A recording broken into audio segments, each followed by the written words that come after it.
الحمد لله الذي هدانا لهذا وما كنا لنهتدي لولا أن هدانا الله ونشهد أن لا إله إلا الله وحده لا شريك له ونشهد أن سيدنا ومولانا محمدا عبده ورسوله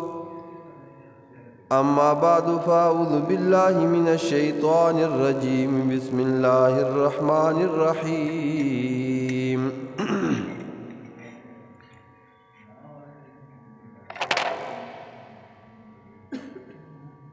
هو الذي أرسل رسوله بالهدى ودين الحق ليظهره على الدين كله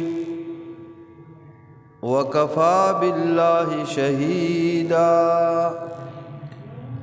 صدق الله العظيم. واجب احترام معزز سامعین کرام، اللہ جل شانہ نے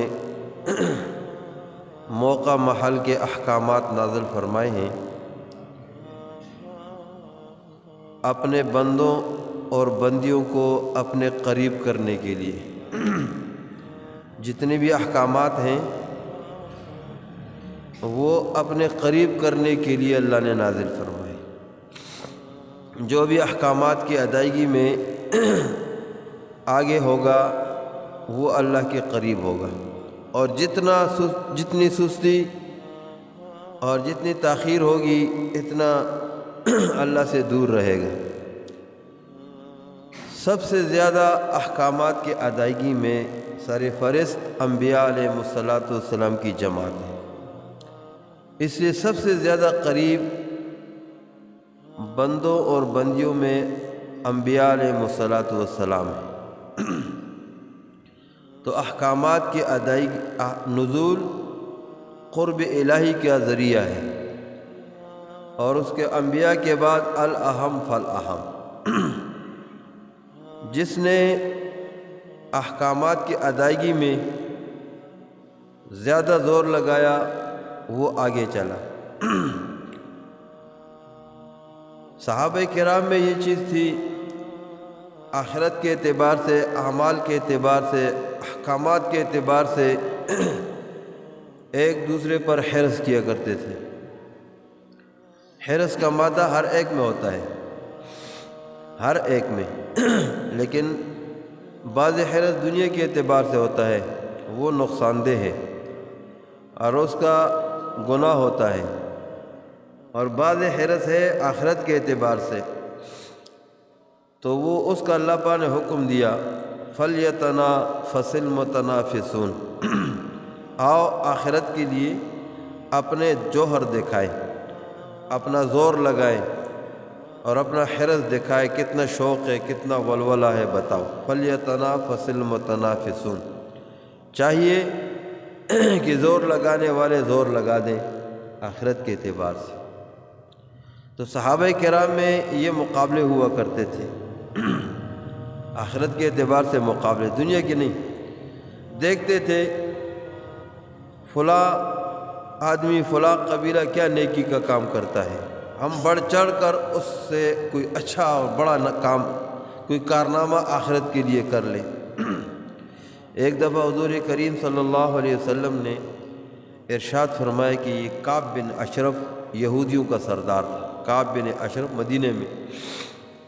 اور حضور کریم صلی اللہ علیہ وسلم کو بہت تنگ کیا کرتا،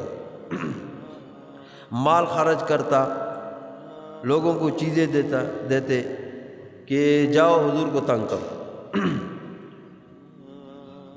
دو قسم کی انسانیت ہے، ایک ہے کہ حضور کریم صلی اللہ علیہ وسلم کو تنگ کیا جائے، ایسے لوگ جیسے ابو جہل تھا، اور ایک ہے کہ حضور کریم صلی اللہ علیہ وسلم کے آگے پیچھے ہو رہے ہیں، صدیق اکبر جیسا، کہ حضور کو آنچ نہ پہنچے، تکلیف نہ پہنچے، کبھی آگے جا رہے ہیں کبھی پیچھے جا رہے ہیں. ارشاد فرمایا ابوبکر کبھی آگے کبھی پیچھے، کبھی دائیں بائیں. یا رسول اللہ صلی اللہ علیہ وسلم جس طرف سے خطرہ مول لیتا ہوں اس طرف ہو جاتا ہوں، جس طرف خطرہ مولتا ہوں اس طرف ہو جاتا ہوں، تاکہ وار کوئی کرے تو پہلے میرے اوپر لگے، کوئی وار آئے تو میرے اوپر لگے، آپ کی جان بچ جائے۔ ایک تو یہ خلقت تھی اللہ پاک کی، اور ایک حضور کو تنگ کرنے کی کوشش میں، فکر میں رات کو مشورے کرتے، میٹنگ کرتے کہ حضور کو کیسے تنگ کریں۔ حضور کریم صلی اللہ علیہ وسلم تشریف لا رہے ہیں، ابو جہل نے دیکھا کہ حضور کو کیسے تنگ کر لوں، ہاتھ میں کچھ کنکریاں لی۔ وہ تو جانتے تھے کہ غیب کا علم اللہ کو ہے، اللہ کے سوا غیب جاننے والا کوئی نہیں ہے۔ پہلے زمانے میں کافروں کا بھی یہ عقیدہ ہوتا تھا، غیب دان ایک اللہ ہے، وَلِلَّهِ غیب السماوات والارض، چھپی باتیں اللہ ہی جانتا ہے، اللہ کے سوا کوئی جاننے والا نہیں۔ تو مٹھی بند کر کے جب پہنچے تو عرض کیا کہ مجھے یہ بتائیں کہ میرے ہاتھ میں کیا ہے، اگر آپ نے بتا دیا تو آپ کا کلمہ پڑھ لوں گا، مسلمان ہو جاؤں گا۔ حضور کریم صلی اللہ علیہ وسلم نے دعا کی، یا اللہ، ابو جہل چھوٹی سی بات پہ مسلمان ہو رہا، چھوٹی بڑی بڑی محنتیں ہوئی، کوششیں نہیں، آمادہ ہو نہیں رہا تھا، اور اب چھوٹی سی بات پر ایمان لانے کے لیے کہہ رہا ہے، اے اللہ تجھے پتہ ہے اس کی مٹھی میں کیا ہے، مجھے بتا دے۔ یا اللہ مجھے بتا دے، میں اس کو بتا دوں۔ تو اللہ جل شانہ نے جبریل علیہ السلام کو بھیجا اور فرمایا کہ ابو جہل کی مٹھی میں 6 کنکریاں ہیں، پتھر ہیں چھوٹے چھوٹے، اور ان پتھروں سے بھی آپ صلی اللہ علیہ وسلم کی کرامت تھی کہ ان پتھروں سے بھی اس تیرے کلمے کی آواز آئے گی۔ ابو جہل سے کہو ذرا ہاتھ اٹھاؤ، کان کے قریب کر لو اور میری دعوت کو پتھروں سے سن لو، کنکریوں سے سن لو۔ ہاتھ اٹھایا، اپنے کانوں اتنا بڑا معجزہ دیکھ لیا، حضور کریم صلی اللہ علیہ وسلم کا بہت بڑا معجزہ، لیکن چونکہ ہدایت اللہ کے ہاتھ میں ہے اور ہدایت انابت پر ہے، وہ تو انابت کی نیت سے نہیں کر رہا تھا، وہ تو تنگ کرنے کی نیت سے، اس لیے ہدایت نہیں ملی۔ اور جو انابت دکھایا، جس نے بھی دکھایا، اللہ نے اس کو ہدایت دی، ہدایت کے راستے اس کے لیے کھول دیے گئے۔ تو کہا بجائے ایمان لانے کے، اس نے کہا نعوذ باللہ، آپ تو اتنے بڑے جادوگر ہیں کہ انسانوں پہ کیا کہ پتھروں پہ بھی تیرا جادو چل رہا ہے، دیکھو کنکریوں پہ بھی تو نے جادو کر لیا۔ تو 2 قسم کے لوگ اللہ نے پیدا کیے تھے، ایک حضور کو چاہنے والے اور ایک ایذا رسانی، تکلیف پہنچانے کے لیے ہر وقت کوشاں۔ تو ان میں سے یہ کعب بن اشرف بھی تھا، لوگوں کو پیسے دیتا، چیزیں دیتا کہ حضور کریم صلی اللہ علیہ وسلم کو تنگ کرو، پریشان کرو۔ تو ایک دفعہ حضور کریم صلی اللہ علیہ وسلم نے ارشاد فرمایا، مسجد میں بیان شروع تھا، بات لگی ہوئی تھی، تو حضور نے فرمایا ہے کوئی ایسا، کعب بن اشرف سے بہت تنگ آیا ہوں، کعب بن اشرف نے مجھے بہت تنگ کر دیا ہے، کوئی اس کو ٹکانے لگا دے۔ تو صحابہ کرام تو چوکنے تیار، حضور کے اشارے پر لبیک کہنے والے، جان دینے والے۔ تو حضرت ربیعہ رضی اللہ عنہ یا کوئی دوسرا صحابی، اس نے عرض کیا سر یہ کام میں کر دوں، یہ تو میں کر لوں، اور اس کے ساتھ اس کا تعلق بھی تھے۔ کہا میں ذرا اس کے قریب جاؤں گا، اس کو قریب کروں گا، تو اس میں کچھ کہنا پڑے گا، آپ سے کچھ بیزاری کی، آپ صلی اللہ علیہ وسلم سے تنگ آنے کی باتیں اس کے سامنے کروں گا تاکہ وہ مجھے قریب کر دے اپنے۔ حضور نے فرمایا تجھے اجازت ہے، تو جو بھی کر، تجھے پکڑ کوئی نہیں ہے، کسی طریقے پر اس کو پہنچ اور کام تمام کر دے۔ اور گیا اور بڑی محفل لگی ہوئی ہے، جا کر بیٹھ گیا کہ کیسا نہ ہوا؟ کہا بس یار ایک ایسے آدمی کا ساتھ دیا ہے کہ نہ اب چھوڑ سکتے ہیں نہ ساتھ چل سکتے ہیں، روزانہ چندہ چندہ چندہ، فلانے طرف جانا ہے چندہ، پیسے نہیں ہیں، خوراک کے لیے کچھ نہیں ہے، چیزیں نہیں ہیں۔ کعب بن اشرف خوش ہو گیا کہ اوہو مسلمان بڑے تنگ ہیں۔ کہا یہ تو لا ابتدا ہے، آگے جا کر دیکھو گے تمہارے ساتھ کیا ہوتا ہے، یہ تو لا ابتدا ہے، تمہیں پتہ چلے گا۔ تو کہا آپ چھوڑ نہیں سکتے ہیں کیونکہ یہ بھی ایک عار ہے، کہ پہلے ساتھ دیا اور اب چھوڑ دیں، چھوٹی چھوٹے باتوں پر، چھوٹی چھوٹی تکلیف پر ہم چھوڑ دیں، چھوڑ بھی نہیں سکتے، چل بھی نہیں سکتے۔ وہ خوش ہو گیا۔ اب تیرے پاس آنا ہوا کوئی قرض لینے کے لیے، پھر مطالبہ کیا چندے کا پیسہ ہے نہیں، آپ کچھ قرض دے دیں تاکہ ادھر دے دیں۔ کہا قرض تو دے دوں گا، مالدار تھا، لیکن رہن کوئی چیز رکھ دو، رہن رکھ دو۔ کہا رہن رکھنے کے لیے کوئی چیز ہوتی تو میں وہی وہاں پیش کر لیتا، میرے پاس رہن کے لیے کیا؟ ایسا کر لو اپنی بیوی کو لاؤ، میرے پاس رہن کر لو۔ نے کہا بیوی تو نہیں لا سکتا، اس لیے کہ آپ عرب کے حسین خوبصورت لوگوں میں سے ہیں اور آپ مالدار لوگوں میں سے، آپ کے ہاں رہ کر اور آپ کے ہاں کھا پی کر وہ مجھے کہاں پسند کرے گی، اب میرے ساتھ کہاں جائے گی، اور بیوی کو تو نہیں لا سکتا۔ کہا بچوں کو لاؤ۔ کہا بچوں کو اس لیے نہیں لا سکتا کہ کل کسی کے ساتھ اگر منہ ماری ہوگی، کوئی بات ہوگی تو تانا دیں گے، لوگ مینا دیں گے، دو پیسوں کے لیے رہن ہوئے تھے اور بات کرتے ہو، تو بچوں کے لیے ایک مینا بھی نہیں بنا سکتا، تانا نہیں بنا سکتا، اس لیے بچوں کو بھی نہیں لاتا۔ کہا پھر ایسا کر لو اسلحہ لے آؤ، جنگی سامان۔ ہاں یہ بات ٹھیک ہے، تلوار لے آؤں گا، ڈال لے آؤں گا اور زرہ لے آؤں گا، یہ چیزیں لے آؤں گا، یہ جنگی سامان۔ اور یہ بغیر اس کے لا بھی نہیں سکتا تھا کہ بھئی تلوار کیوں لائی ہے، اب تو اس کی ڈیمانڈ ہے تلوار لاؤ، اسلحہ لاؤ، عذر بھی ہو گیا۔ عشاء کے بعد آئیں گے۔ اب عشاء کے بعد ایک دوسرے صحابی کو جو کعب بن اشرف کا رضائی بھائی تھا، اس کو بھی ساتھ لایا، دستک دی، اوپر دوسری چھت پہ آرام کرنے کے لیے چڑھ گیا تھا، رات کافی گزر گئی تھی۔ تو بیوی نے کہا کہ باہر مت جانا، بڑی سمجھدار عورت تھی۔ کہا اس دروازے کے کٹکھٹانے سے مجھے خون ٹپکتا ہوا نظر آتا ہے، یہ ایسا کہ ایک ایسی دستک ہے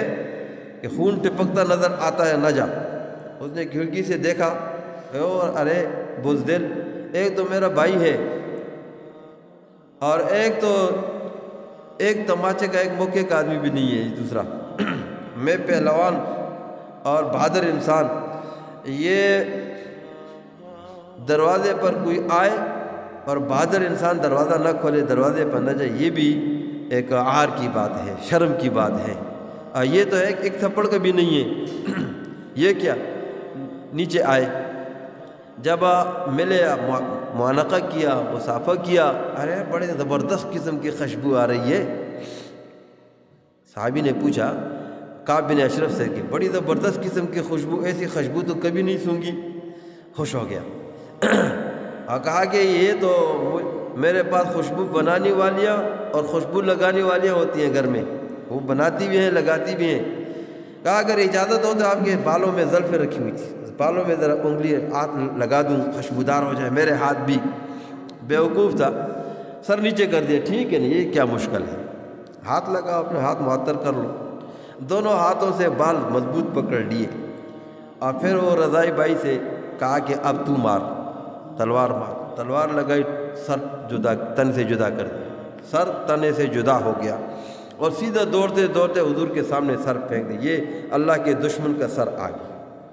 یہ اللہ کے دشمن کا سر آ گیا۔ خوش ہو گئے، لیکن چونکہ قبیلے تھے مدینے میں، حضرج، اوس، ایسے قبیلے تھے، تو ایک قبیلے والوں نے یہ کارنامہ کر دیا، اب دوسرے قبیلے والوں نے آپس میں مشورہ کیا، جرگہ کیا، ارے بھائی فلاں قبیلے والوں نے اتنا بڑا اسلام کے لیے اتنا بڑا کام کیا، دشمن اسلام، ایک بہت بڑا دشمن اسلام، اس کو قتل کیا۔ اب حضور کے قریب بیٹھا کرو، جب کوئی ایسا معاملہ آئے، موقع آئے، لبیک کہو اور اس قبیلے سے آگے بڑھو، آخرت کے اعتبار سے اس قبیلے سے آگے بڑھو۔ ان کا نام ہو گیا اور ہم پیچھے رہ گئے۔ اب وہ قبیلے والے انتظار میں، جب بھی کوئی بات ہوتی ہے، بیان ہوتا ہے تو قریب آ کر بیٹھ جاتے ہیں۔ تو ایک دفعہ حضور کریم صلی اللہ علیہ وسلم نے مکے کے ایک تاجر کی بات کر دی، ابو رافع نام تھا اس کا، ابو رافع تاجر مکے کا، وہ بھی بڑا مالدار اور ایسے حضور کریم صلی اللہ علیہ وسلم کے خلاف مال خرچ کرتا تھا۔ حضور علیہ السلام کی دشمنی میں، عداوت میں مال خرچ کرتا کہ کسی طرح مال لو لیکن جاؤ حضور کو تنگ کرو، پریشان کرو۔ اب حضور کریم صلی اللہ علیہ وسلم کو پریشان کرتے تھے۔ ایک دفعہ حضور نے ارشاد فرما دیا ابو رافع تاجر کو کوئی کام تمام نہیں کر لے گا، تو پہلے سے تیار بیٹھے ہوئے تھے۔ صحابی نے ہاتھ اٹھا لیا، یا رسول اللہ یہ ہم کر لیں گے، یہ ہمارے ذمے ہے۔ آ کر ساتھیوں سے کہا، قبیلے والوں سے کہا کہ ابو رافع تاجر کیا بات کی ہے، اب کیا کیا جائے؟ 5 آدمی چلے، مدینے سے مکہ چلے، اور عصر غروب ہو رہا تھا، عصر کے بعد مغرب قریب تھا، وہاں پہنچے۔ ان چاروں کو وہاں بٹھا دیا، تم یہاں غار میں بیٹھ جاؤ اور میں اکیلے مکہ جاؤں اور کوئی موقع تلاش کر لوں۔ اگر مجھے کوئی ایسا موقع مل گیا کام تمام کرنے کا، اکیلے کر دیے تو تمہارے آنے کی ضرورت نہیں ہے، اور خدا نہ خواستہ اگر کوئی کسی کو پتہ چلا گرفتار ہو گیا تو 5 کے گرفتار ہونے کے بعد 1 کا گرفتار ہونا بہتر ہے۔ میں اکیلے گرفتار ہو جاؤں گا، تم بچ جاؤ گے، اگر ضرورت پڑی تو میں تمہارے پیچھے آ جاؤں گا، تمہیں بھی لے جاؤں گا۔ اب ان کو بٹھا دیا، خود آ کر مغرب کے قریب اس کے گیٹ کے سامنے ایسا چادر اوپر اوڑے ہوئے جیسے پنجاب میں تقاضے کے لیے جب لوگ جاتے تھے نا کھیتیوں میں، اوپر چادر ڈالتے تھے، کوئی پردہ نہیں ہوتا تھا، کوئی درخت نہیں ہے، کوئی آڑ نہیں ہے، تو اوپر چادر ڈال کر پیشاب کرتے۔ ایسے اوپر چادر ڈالا ہوا ہے، کوئی پہچان نہ لے، اجنبی آدمی ہے، ناشنا آدمی، مہمان ہے، اور تو کون، کیوں آیا، کہاں سے آیا، اس لیے سر پہ چادر ڈالے ہوا، کوئی پہچان نہ لے۔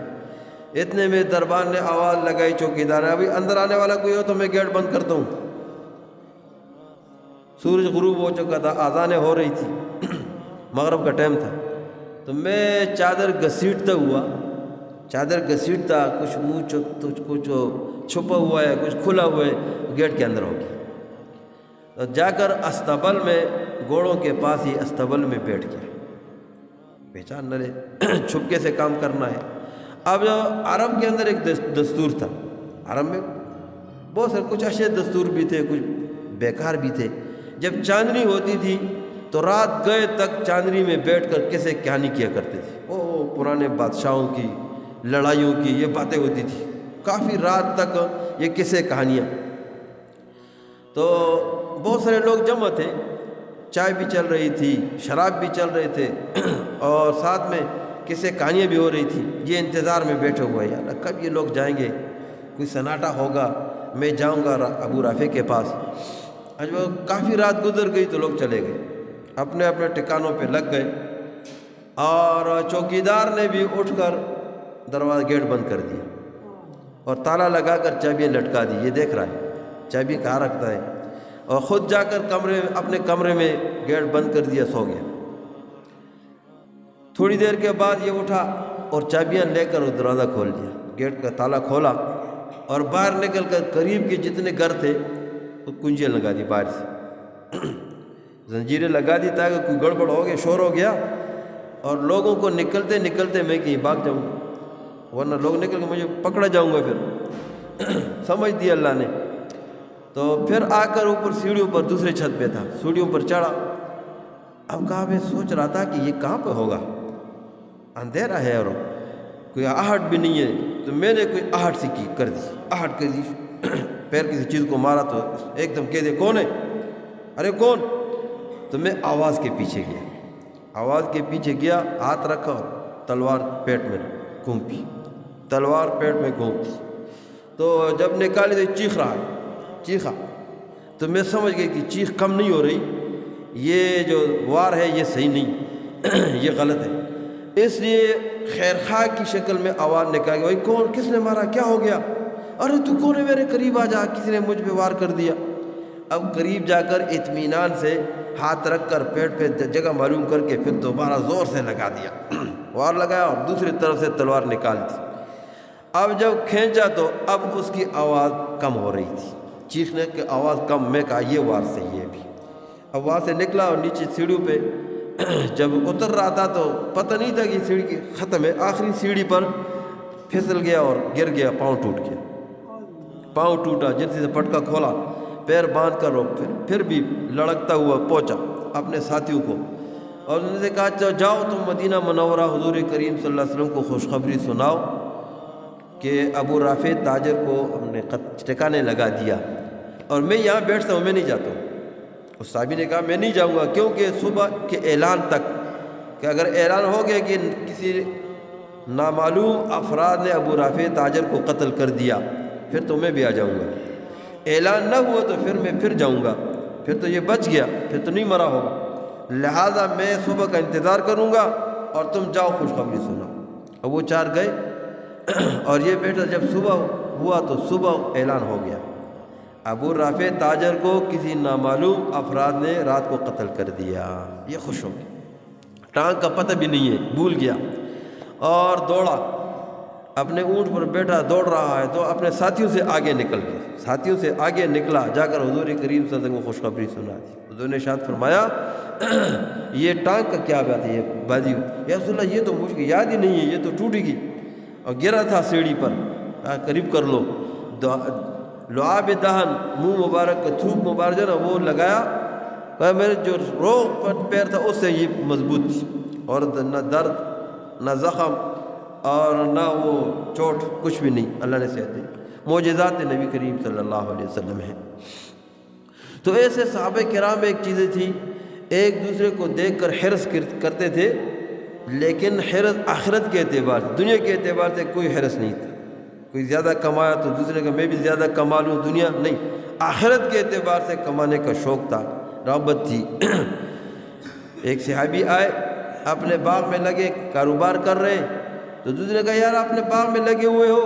اور حضور کریم صلی اللہ علیہ وسلم نے ہم سے قرض کا مطالبہ کر دیا، من ذا الذی یقرض اللہ قرضا حسنا، فرمایا کہ اللہ پاک قرض مانگ رہے ہیں، کون ہے اللہ کو قرض دے؟ تو صحابی نے کہا کہ واقعی سچ کہتے ہو اللہ نے قرض کا مطالبہ کیا ہے؟ تو تحقیق کے لیے ایک شک ہے، اللہ اور اللہ کے رسول کے کلام میں شک کرنا یہ تو گمراہی ہے، انسان گمراہ ہو جاتا ہے۔ اللہ کا پتہ کہ اللہ کا کلام ہے، اللہ کے نبی کا فرمان ہے، اور پھر بھی اس میں شک کرنے لگ جائے وہ تو انسان کافر ہو جاتا ہے، گمراہ ہو جاتا ہے۔ اور ایک ہے تحقیق، واقعی اللہ کا فرمان ہے، واقعی اللہ کے نبی کا فرمان ہے۔ بہت سارے فرمان ایسے ہمیں اب نہیں سنے، تو ہم سنیں گے تو ہمیں ناشنا لگیں گے، تو اس کی تحقیق لازمی ہے۔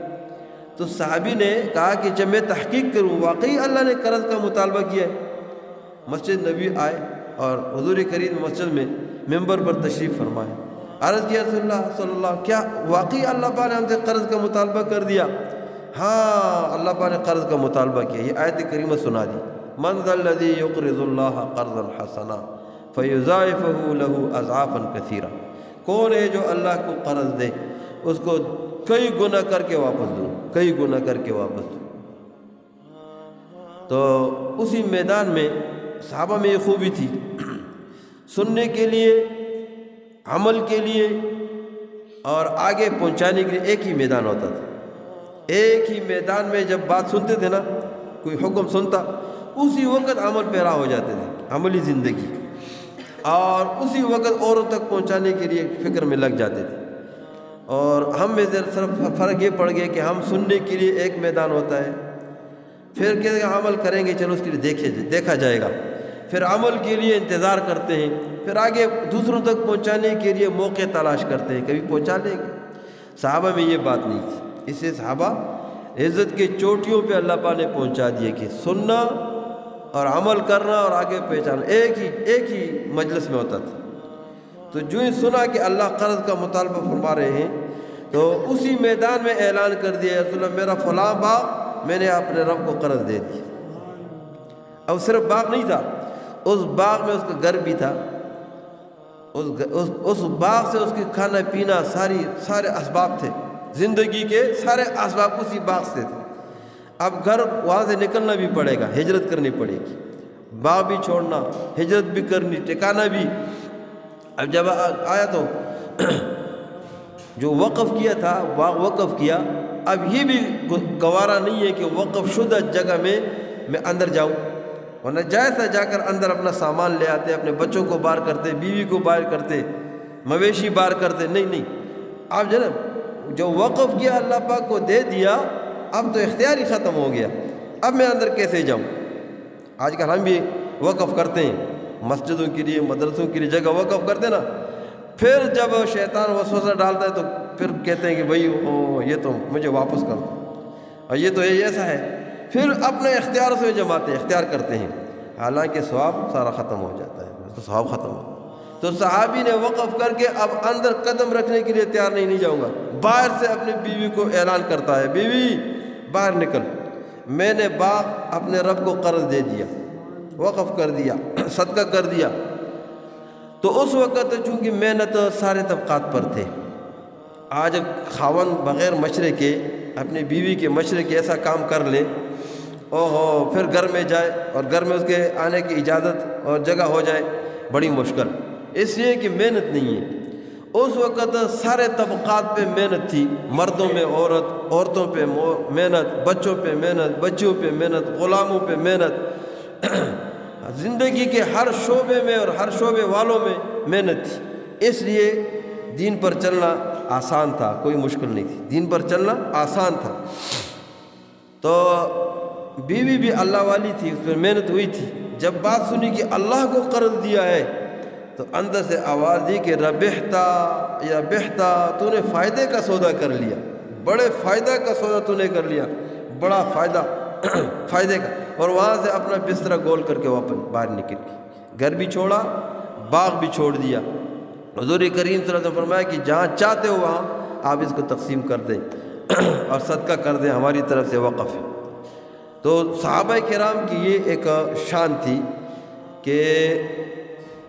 ایک ہی وقت میں اللہ کا فرمان سنتے، اسی وقت عمل کرتے اور اسی وقت آگے اوروں کو ان کو پہنچاتے تھے، اس لیے وہ عزت کی چوٹیوں پہ گئے۔ تو عرض یہ کر رہا تھا کہ انبیاء علیہ السلام احکامات کی ادائیگی میں سر فہرست تھے، جو بھی حکم آیا تو انبیاء علیہ السلام نے 100% پورا کیا، 100%۔ اس سے سب سے زیادہ قریب اللہ جل شانہ کے انبیاء علیہ السلام ہیں۔ قرآن کریم میں اللہ جل شانہ نے انبیاء علیہ السلام کے حالات بیان کیے ہیں، صفات نہیں ہیں، صفات صحابہ کے ہیں۔ محمد الرسول اللہ والذین معہ اشداء علی الکفار رحماء بینہم تراہم رکعا سجدا، صحابہ کے اوصاف ہیں۔ صحابہ کیسے تھے؟ دشمن کے مقابلے میں سیسا پگھلی پہاڑ، ایسا سیسی جیسا پہاڑ جیسے ہوتے تھے، اور آپس میں نرم دل، جو بھائی کے لیے، اپنے مسلمان بھائی کے لیے تو رحماء بینہم، بڑے رحم دل تھے، کوئی سہولت کی جگہ میں ساتھی کو آگے کریں، مشکل جگہ میں خود آگے ہوں، مشکل جگہ میں خود آگے ہوں، اور دشمن کے مقابلے میں بڑے سخت تھے، بے یار و مددگار تھے، اتنی طاقت بھی نہیں، اتنی قوت بھی نہیں، لیکن چونکہ اللہ کی ذات پہ اعتماد تھا اور جنت سامنے تھی کہ ہمارا مرنا بھی کامیابی اور زندہ رہنا بھی کامیابی ہے، اس دونوں کامیابی ہے، ہم جائیں گے لڑیں گے تو بچ گئے پھر بھی کامیاب، مر گئے تو پھر بھی کامیاب۔ اس لیے کہا فزت ورب الکعبہ، گر رہے سر جدا ہو رہا ہے اور کہتے فزت ورب الکعبہ، رب کعبہ کی قسم ہم کامیاب ہو گئے، اور لوگوں کو ہلا کر رکھتے تھے یہ جملے کہ وہ یہ کیا بات ہے، یہ تو سر جدا، تنے سے جدا ہو کر مر گیا، کہتا ہے میں کامیاب ہو گیا، فزت، قسم بھی اٹھا اللہ اور رب کعبہ کی قسم میں کامیاب ہو گیا۔ وہ کامیابی نظر آتی تھی کہ جنت میں جاتے تھے، جنت میں جاتے، جنت کی کامیابی سامنے تھی، اس لیے دشمن کے مقابلے میں ڈٹ جاتے تھے، طاقت کو نہیں دیکھتے تھے، کثرت کو نہیں دیکھتے، زیادہ ہے کم ہے، طاقتور ہیں، نہیں، لبیک کے تھے۔ غزوہ بدر میں جب 3 پہلوان نکلے، عام جنگ شروع ہونے سے پہلے مباہلے کے لیے، مقابلے کے لیے، اور چیلنج دیا ہے کوئی مقابلہ کرنے والا، آؤ تمہیں جلدی جنت میں پہنچا دے۔ تم کہتے ہو جنت ہے، جنت ہے، کافر تو نہیں مانتے تھے، وہ تو منکر تھے۔ کہا تم جو کہتے ہو کہ جنت ہے، حوریں ہیں اور غلمان ہیں، وہاں پہ یہ چیزیں ہیں، آؤ ذرا تمہیں جلدی پہنچا دیں، آؤ جلدی پہنچا دیں۔ تو انصار مدینہ نے چھلانگ لگا دی میدان، انصار مدینہ نے صرف مدینہ میں نصرت نہیں، ہر جگہ آگے، ہر جگہ آگے۔ اس لیے مہاجرین ایک دفعہ مہاجرین اس کہنے پر آمادہ کہ یا رسول اللہ یہ انصار مدینہ تو ہم سے آگے بڑھ گئے، ہمیں تو بہت پیچھے چھوڑ دیا، یہ کماتے بھی خود ہیں اور کما کر آدھا ہم کو دے دیتے ہیں، پورا آدھا ہم کو دے دیتے ہیں، آدھا خود، اور جب مہمان آتے ہیں مسجد نبی میں سارے مہمانوں کو یہی کھلاتے ہیں اور سنبھالتے بھی یہی ہیں، خدمت بھی یہ کرتے ہیں، ہمیں خدمت کے لیے بھی نہیں چھوڑ رہے کہ تم مہاجر مہمان ہو تم بیٹھو، ایسا یہ تو آگے بڑھ گئے، ہمیں کسی کام کے لیے نہیں چھوڑ رہے۔ تو حضور کریم صلی اللہ علیہ وسلم نے ارشاد فرمایا تم ان کی دعا کرو، جزاکم اللہ خیرا، اللہ تمہیں بہترین بدلہ عطا فرما دے، تو اللہ پاک تمہیں بھی آگے بڑھا دے، تمہیں بھی بڑھا دے گا۔ تو اسے انصار مدینہ صرف یہ نہیں کہ خرچ کرنے میں انصار، بلکہ میدان جنگ میں بھی آگے، تو میدان میں کودے، لیکن جب مہاجروں نے دیکھا، مشرکین مکہ نے دیکھا کہ بھئی یہ تو انصار کون ہو، ہم انصار مدینہ ہیں، انصار مدینہ تو ہمارے بھائی ہیں، ہمارا تو مقابلہ انصار مدینہ سے نہیں ہے، ہم تو اپنے بھائیوں کے مقابلے میں آئے ہیں، جو بھاگ کر آئے ہیں، مہاجرین کو کہتے ہیں جو بھاگ کر آئے ہیں، ہمارا تو مقابلہ ان سے ہے، ہمارے مقابلے میں ہمارے بھائی آئے۔ پھر حضور کریم صلی اللہ علیہ وسلم نے ان کو واپس بلایا، تم واپس آ جاؤ، حضرت علی کہاں ہے جاؤ، حضرت حمزہ کہاں ہے، حذیفہ کہاں ہے جاؤ تم لڑو۔ تین پہلوان آئے، تینوں کو زیر کر دی، ایک صحابی حذیفہ رضی اللہ زخمی ہو گئے، بہت حضور کریم قریب پڑے، قریب ڈالا ہوا ہے، خون بند نہیں ہو رہا اور رو رہے ہیں کہ یا رسول اللہ میں تو چاہتا تھا میں میدان جنگ میں شہید ہو جاؤں، اب میں تو میدان سے باہر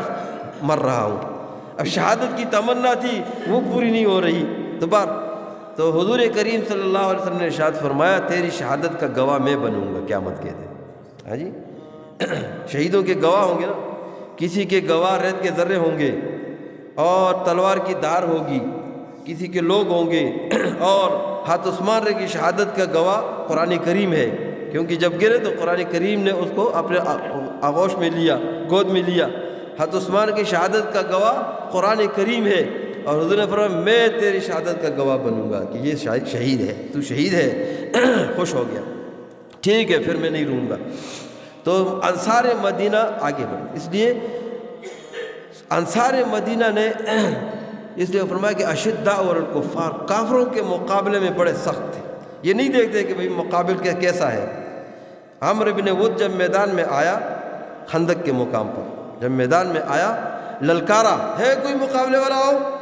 مسلمانوں کے مجمع میں 1500 صحابہ ہیں، 1500 صحابہ، سب جانتے تھے کہ عمرو بن ود اس کی پہلوانی، اس کا بہادر ہونا سب کو معلوم تھا، سناٹا ہے، وہ پکار رہا ہے، للکار رہا ہے اور اچھل رہا ہے میدان میں، ہے کوئی نکل نہیں رہا، کوئی نکل رہا۔ حضور کریم صلی اللہ علیہ وسلم نے ارشاد فرمایا ہے کوئی عمرو بن ود کو مقابلہ کر لے، جنت کا وعدہ کرتا ہوں اس کے ساتھ۔ پھر بھی خاموشی، صحابہ میں خاموشی، ایک تو سردی زیادہ، ایک تو بھوک کی حالت ہے، اور ایک مقابل بھی بڑا سخت ہے، تو خاموش۔ تو حضرت علی رضی کھڑے ہو گئے، یا رسول اللہ مجھے اجازت، میں جاؤں گا۔ حضور نے فرمایا آپ نوعمر، کم اللہ بچے ہیں صبر کرو، کوئی اس کے مقابلے کا کھڑا ہو جائے، عمرو بن ود کے مقابلے کا آدمی کھڑا ہو جائے۔ پھر اعلان کر دیا، پھر بھی کوئی نہیں، حضرت علی کھڑے ہو گئے، 12 پھر کھڑے ہو گئے، پھر حضور کریم نے اجازت دی علی جاؤ اب تم جاؤ میدان۔ حضرت علی رضی اللہ عنہ اور تعارف ہوا، انہوں نے کہا تو میرے دوست کا بیٹا ہے، میں اپنے دوست کے بیٹے کے خون سے اس میدان کے ریت کو رنگین نہیں کرنا چاہتا، لہذا جا تو واپس، میرے مقابلے کا کوئی آ جائے۔ تو حضرت علی نے فرمایا تو میرے خون سے اس میدان کی ریت کو رنگین نہیں کرنا چاہتا، لیکن میں تیرے خون سے رنگین کرنا چاہتا ہوں، یہ ریت تیرے خون سے یہ رنگین ہوگی۔ اس کو وہ کودا، اپنے گھوڑے سے کودا، حضرت علی نے بھی نیچے، اور دونوں کی تلواریں چلی، یا حضور کریم سے ہاتھ اٹھائے ہوئے، یا اللہ تجربہ بھی نہیں ہے، اس کے مقابلے کی طاقت بھی نہیں ہے، عمر بھی نہیں ہے، اے اللہ تو ہی مدد فرما دے۔ حضور علیہ الصلوۃ والسلام دعا مانگ رہے ہیں، گڑ گڑا رہے ہیں، اور مقابلہ ہو رہا ہے، ریت اٹھ کے دھوڑ ہو کے دونوں چھپ گئے، نظر نہیں آ رہے ہیں۔ تھوڑی دیر کے بعد حضور کریم صلی اللہ علیہ وسلم نے نعرہ لگا دیا، نعرہ تکبیر، اللہ اکبر۔ صحابہ فرماتے ہیں ہم سمجھ گئے کہ حضرت علی کامیاب ہو گئے، حضور کے نعرے سے پتہ چلا کہ اللہ جل شانہ حضرت علی کو کامیاب فرما دیا۔ اب آہستہ آہستہ دھوڑ بیٹھتی رہی، جب روشنی ہوئی تو وہ عمرو ابن ود 2 ٹکڑے پڑا تھا، 2 ٹکڑے پڑا تھا، ہتھیلی تلوار لے کر اور میدان میں کود رہا تھا اپنے گھوڑے پر، اور عمرو ابن ود 2۔ تو مقابل کو نہیں دیکھا کیسا ہے، مقابل کو نہیں دیکھا، اللہ کے ذات پہ بھروسہ، اللہ کے ذات پہ یقین اور اللہ کی طاقت کے ساتھ میدان میں کودے، اس لیے اللہ نے ان کو کامیاب کیا، اللہ نے کامیاب کیا۔ تو صحابہ کرام آخرت کو دیکھ کر تو انبیاء علیہ السلام کے حالات قرآن نے ذکر کیے اور صحابہ کے اوصاف ذکر کیے، کیونکہ ابتدائی زندگی صحابہ کرام کی اچھی نہیں تھی، بت پرست تھے اور غیر اللہ کو پکارنے والے تھے، لیکن جب حضور کریم صلی اللہ علیہ وسلم کی بعثت ہوئی اور محنت شروع ہو گئی، اب ان میں انقلاب آ گیا، تبدیلی آئی، انقلاب آ گیا، اور ایسا انقلاب آیا کہ ایک گلدستہ اللہ نے بنایا، صحابہ کی جماعت ایک گلدستہ، پورا دین اللہ جل شانہ کا زندہ ہوا اور ہر شعبے کے اندر زندہ ہوا، ہر شعبے کا پورا دین مکمل موجود تھا صحابہ کرام کی زندگی میں۔ اور پھر اللہ جل شانہ نے جب دین مکمل ہوا